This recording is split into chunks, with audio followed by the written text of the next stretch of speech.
हेमा अपने हेलो पति के दोस्तों, साथ आज की गरीबी में कहानी दिन में गुजार चलते रही हैं थी। जादुई गरीबी में बिरयानी भी में। तो हेमा किसी चलिए की सुनते मदद हैं करने से कहानी। पीछे नहीं हटती थी। उसकी दरियादिली से प्रभावित होकर एक परी ने हेमा को जादुई शक्ति अद्भुत दी, कहानी। जिसके बाद हेमा और उसके पति की गरीबी दूर हो गई। क्या थी वो जादुई शक्ति? जानने के लिए देखते हैं जादुई बिरयानी वाली। किशन और हेमा एक दूसरे से बहुत प्यार करते थे। किशन के माता पिता हेमा को बिल्कुल भी पसंद नहीं करते थे, क्योंकि हेमा बहुत गरीब परिवार से थी। उसके पिता अमीर सेठों के घर जाकर उनकी तेल मालिश का काम किया करते थे। एक दिन, हेमा, मेरे माता पिता तो कभी हमारी शादी नहीं होने देंगे।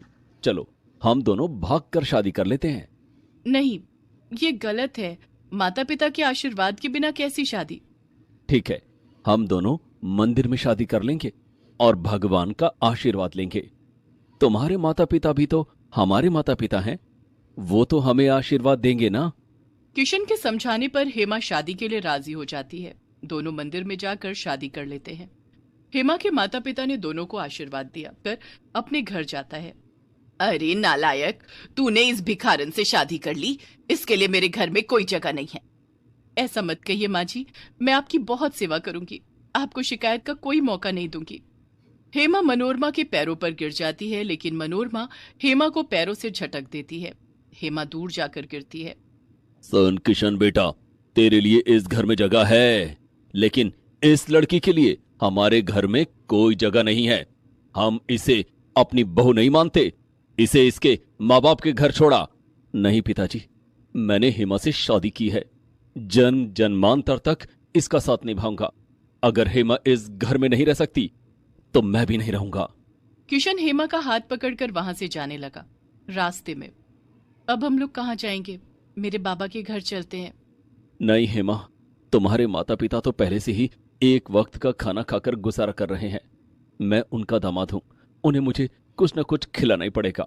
मेरे कारण वो कहीं कर्ज में न डूब जाएं। हम अपना आशियाना खुद बना लेंगे। तुम चिंता मत करो। किशन और हेमा उस रात सड़क पर गुजारते हैं। दूसरे दिन किशन कड़ी मेहनत करके एक छोटी सी झोपड़ी बनाता है, जिसमें दोनों रहने लगते हैं। एक दिन, सुनिए, हमारे रहने का इंतजाम तो हो गया, लेकिन घर में ना तो खाने के लिए कुछ है और ना ही खाना बनाने के लिए कोई बर्तन है। हम कब तक भूखे रहेंगे? मैं कल काम की तलाश में जाऊंगा। आपके माता पिता के पास काफी धन दौलत है। आप क्यों मेरे कारण गरीबी के दिन जी रहे हैं? आप मुझे छोड़ क्यों नहीं देते? आज तो बोल दिया, लेकिन फिर कभी ऐसा मत बोलना।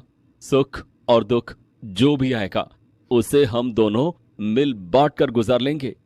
दूसरे दिन किशन काम की तलाश में घर से बाहर गया। अमीर बाप की औलाद होने के कारण किशन काफी लाड प्यार में पला था। बड़ा होकर पिता का व्यवसाय संभालना है, ये सोचकर किसी ने उसकी पढ़ाई पर ध्यान ही नहीं दिया था, जिस वजह से वो पढ़ा लिखा नहीं था। वो लोगों से मजदूरी का काम मांगने लगा, लेकिन वो जहां भी जाता लोग उसे पहचान लेते। अरे तुम तो सेठ गिरिराज के बेटे हो ना? जी। वो तो बड़े पैसे वाले हैं। फिर तुम्हें मजदूरी करने की क्या जरूरत पड़ गई?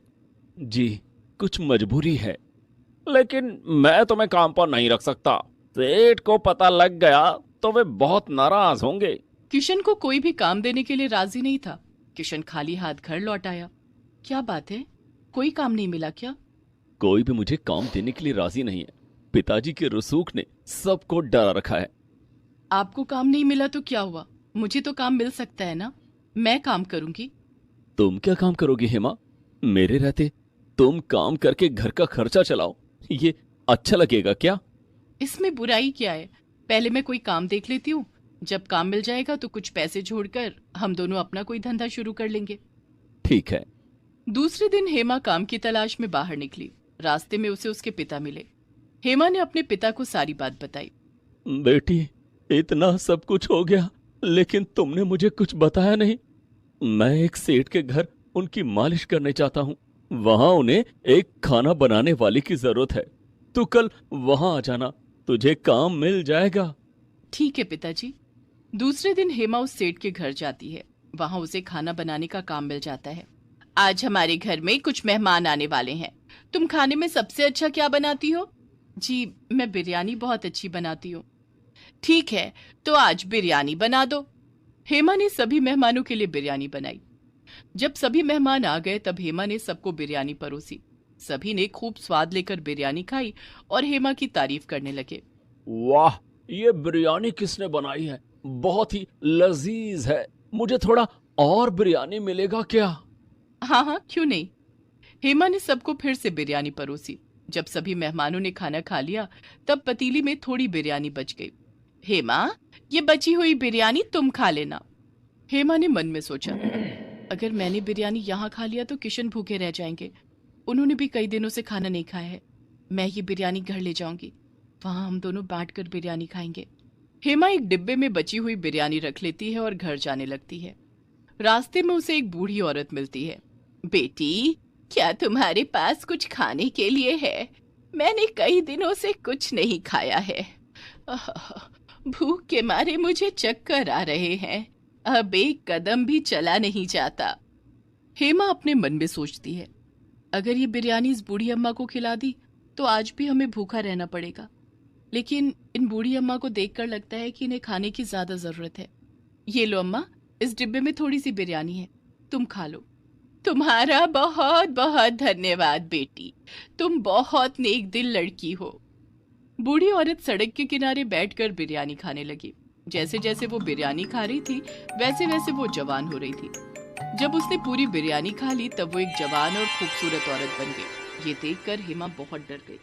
उसने सोचा कि कहीं ये कोई चुड़ैल तो नहीं। हेमा वहां से भागने लगी। तभी उस औरत ने कहा, रुको हेमा, मुझसे डरो नहीं। हेमा रुक गई और बोली, आप कौन है? मैं एक परी हूँ। मैं बहुत भूखी थी। मुझे पता है कि तुमने और तुम्हारे पति ने बहुत दिनों से कुछ नहीं खाया है। फिर भी मैं तुम्हारी परीक्षा ले रही थी कि तुम गरीबों और जरूरतमंदों की मदद करती हो या नहीं। तुमने अपने और अपने पति की भूख की परवाह किए बिना अपने हिस्से की बिरयानी मुझे खिला दी। मैं तुम्हें इनाम देना चाहती हूँ। इतना कहकर वो औरत परी के रूप में आ गई। कैसा इनाम? मैं तुम्हें शक्ति प्रदान करती हूँ कि तुम्हारी बनाई हुई बिरयानी कभी खत्म नहीं होगी। तुम्हारी बिरयानी खाकर लोग अपने अंदर नई ताकत और स्फूर्ति महसूस करेंगे। जो तुम्हारी बिरयानी खाएगा वो कभी बूढ़ा नहीं होगा।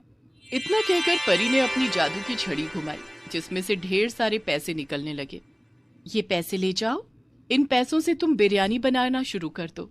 तुम्हारी बिरयानी जादुई बिरयानी होगी। लेकिन ये तो बहुत सारे पैसे हैं। हेमा, ये सब तुम्हारे लिए हैं। परी वहां से गायब हो जाती है। हेमा पैसे लेकर घर आने लगती है। रास्ते में उसने बिरयानी बनाने का ढेर सारा सामान खरीदा। घर आकर उसने किशन को सारी बात बताई। अभी मैं थोड़ी सी बिरयानी हमारे खाने के लिए बनाती हूँ, उसके बाद देखते हैं कि परी के जादू से वो बिरयानी खत्म होती है या नहीं। हेमा ने उस रात 2 लोगों के लिए बिरयानी बनाई। कई दिनों के बाद किशन और हेमा को कुछ खाने को मिला था। दोनों ने जमकर बिरयानी खाई। मेरा तो पेट भर गया। लेकिन मेरा पेट अभी नहीं भरा है, मुझे थोड़ी बिरयानी और चाहिए। ठीक है, अभी बिरयानी देती हूँ। हेमा ने पतीली में रखी सारी बिरयानी किशन को दी। उसने पतीली में से एक एक चावल का दाना निकालकर किशन की थाली में परोस दिया। किशन ने जी भरकर बिरयानी खाई। तुमने बहुत स्वादिष्ट बिरयानी बनाई थी, मजा आ गया।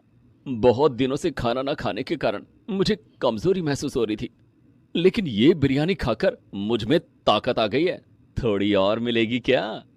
कैसी बातें कर रहे हो? तुम्हारे सामने तो पतीली खाली हो गई थी, बिरयानी अब खत्म हो गई है।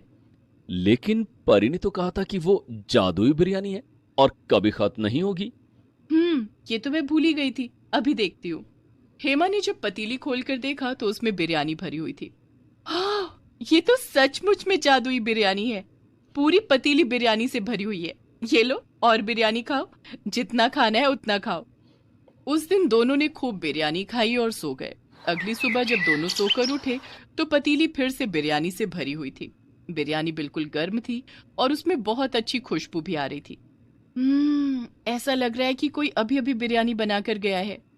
क्यों ना हम ये बिरयानी बेच दें? हाँ, सही कह रहे हो। ये लो पैसे, एक ठेला और कुछ बर्तन खरीद लाओ। हेमा ने परी के दिए हुए पैसे किशन को दिए। किशन ने उन पैसों से एक ठेला और कुछ बर्तन खरीदे। उसके बाद हेमा अपनी जादुई बिरयानी ठेले पर लेकर बेचने लगी। आओ आओ, जादुई बिरयानी खाओ। इसे खाने वाला कभी बूढ़ा नहीं होगा, शरीर में नई जान आ जाएगी। आओ आओ, जादुई बिरयानी खाओ। हेमा की बातें सुनकर लोग उसके ठेले के पास इकट्ठे होने लगे और बिरयानी खरीदने लगे। हेमा की जादुई बिरयानी कभी खत्म नहीं होती थी, इसलिए हेमा को बिरयानी बनाने के लिए मेहनत भी नहीं करनी पड़ती थी। इस तरह जादुई बिरयानी बेचकर हेमा और किशन काफी अमीर हो गए।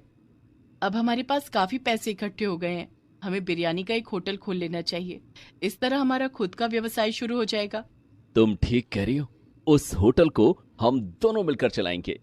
ठीक है। हेमा और किशन ने मिलकर एक बड़ा सा होटल खोल लिया, जिसमें वे अपनी जादुई बिरयानी बेचने लगे। अपने बेटे को बिजनेस करता देखकर किशन के पिता गिरिराज उन दोनों से मिलने आए और उन्हें घर चलने के लिए कहा, लेकिन किशन ने साफ मना कर दिया।